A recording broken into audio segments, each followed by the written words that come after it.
Okay, this is an interview for History 324, the history of sport in America, and I'm interviewing my father, Russ Claggett. To start off, could you just tell us a little bit about yourself, age, where you grew up, maybe your occupation? Sure. I'm 3 years old, 53. I grew up in Lansing, Michigan, and have lived in Battle Creek, Michigan most of my professional life. I started out in the city attorney's office for the city of Battle Creek, and then started doing the labor work for the city of Battle Creek, and right now I am the employee relations director, and have been serving in that capacity for the last 10 years. Okay. And what high school did you attend in Lansing? Lansing Everett High School. All right. And what has been the greatest change in America since you were a child? Or a significant change that maybe you can remember throughout your childhood, just in America in general? I would have to say probably the most significant change is technology. The difference between when I grew up and how kids grow up today with the electronic stuff and the ability to communicate is probably the biggest difference.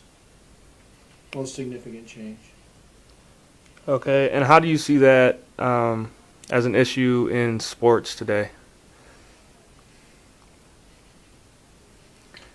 Well, one of the things I think it impacts is, for example, football recruiting. When I was a kid, you knew about who the good players were in your conference, but you didn't know much beyond that. Now, everybody across America with these internet recruiting sites knows everything about any kid who might have the possibility of going to college.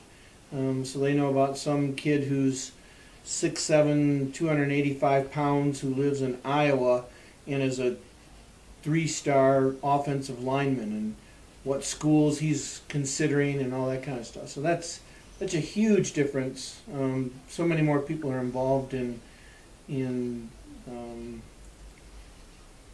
the periphery kind of stuff of college athletics. And then you have all the fantasy sports leagues on the professional level. Okay. When did you personally first know you were interested in sports?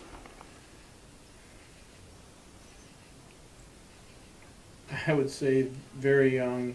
I don't remember exactly what age, but certainly very young. 4 or 5 years old, probably younger than that maybe. Okay. And what types of sports did you play growing up? I played basketball, baseball, football, tennis, a little bit of ice hockey in the winter. Okay, and what teams did you follow as a child? Followed the Detroit Tigers, the Detroit Lions. Didn't follow too much professional basketball because a lot of it wasn't on TV back then when I was growing up. Not really till I was in high school did they start showing the NBA on like CBS. And then I followed Michigan State sports, especially basketball and football. Okay. Going off that, who was the most important athlete when you were young? Um, You could talk about a couple if you want to. okay. Boy, how do you define young? Like junior high age? If I look at junior high, probably the most important athletes at that time were guys like Lem Barney, Wayne Walker, Joe Schmidt, who all played for the Lions, Alex Karras, And then 1968, the Detroit Tigers, Al Kaline, Willie Horton, Jim Northrup, Mickey Stanley, Ray Euler, Denny McClain, just Don Wirt, Dick Trzeski. Great team. And it was really significant for the city of Detroit in '68 because that was the year that we had the riots in Detroit. So. Okay. And how were sports different back then?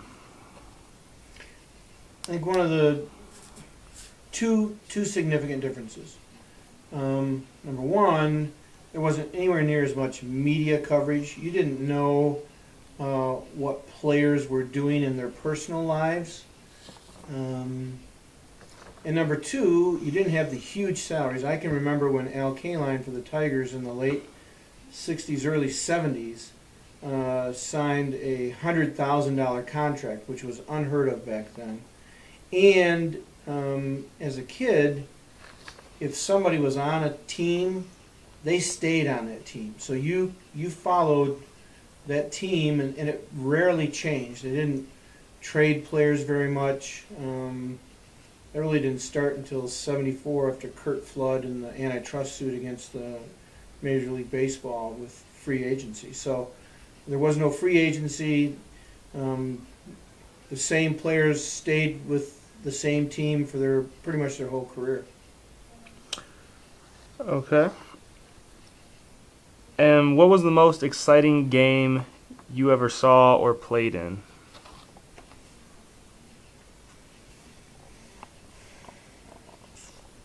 Most exciting game I ever played in was my senior year in high school. I was on the basketball team, and we were playing Lansing Sexton in the district finals. We had lost to Sexton earlier in the year. We were not predicted to win that game, and we were down 22-6 at the end of the first quarter, and we came back and won. So that was probably the most exciting game I ever played in. And then the other part of the question is the most exciting game I ever saw in my whole lifetime. Yep.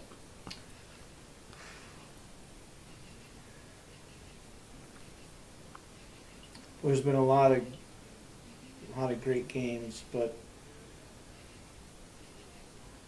probably the most exciting I ever saw was in person. Was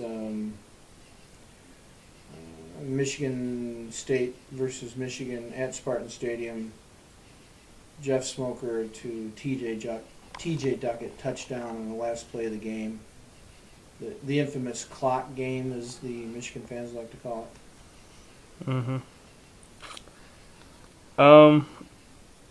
How do you feel the relationships between teams and fans have changed? I think a lot of that is driven by the internet and the ability of people to assume these anonymous identities on message boards and really get, downright nasty when they talk about another team or its players or their coaches.